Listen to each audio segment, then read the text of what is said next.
دو عالم نور مجسم شفیع اعظم رحمت دو عالم سرکار مدینہ سرور قلب و سینہ سرور راحت و سینہ معطر پسینہ جناب احمد مجتبی محمد مصطفیٰ صلی اللہ علیہ وآلہ وسلم کا فرمان عالی ذی شان میرے آقا فرمایا قیامت کے دن تین قسم کے لوگ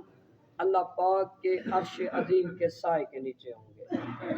عرض کیا گیا یا رسول اللہ صلی اللہ علیہ وسلم حضور وہ کون خوش نصیب ہوں گے؟ تو میرے آقا نے فرمایا ایک وہ شخص جو میری امت کی بھلائی چاہنے والا ہوگا، فرمایا جس نے میرے کسی مصیبت زدہ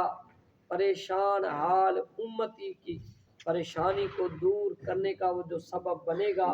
فرمایا اللہ پاک اس بندے کو اس دن میں اپنے عرش کا سایہ عطا فرمائے گا جس دن اللہ کے عرش کے سوا کوئی ٹھنڈا سایہ نہ ہوگا۔ اور فرمایا دوسرا وہ شخص جس نے میری سنت کو اپنا طریقہ بنایا ہوگا، جو ہماری سنتوں پہ عمل کرتا ہوگا، اپنے اٹھنے بیٹھنے میں ہمارے طریقے کو مد نظر رکھتا ہوگا۔ اور فرمایا تیسرا وہ شخص جس کی زبان ہمارے ذکر سے تر رہے گی، فرمایا ہماری ذات پہ درود پاک پڑھنے والے کو اللہ پاک اپنے عرش کا سایہ عطا فرمائے گا۔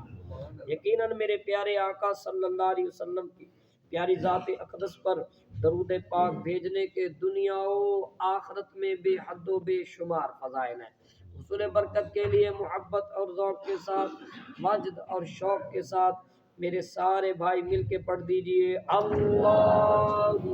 صلی علی سیدنا و مولانا محمد وعلی آل سیدنا و مولانا محمد وبارک وسلم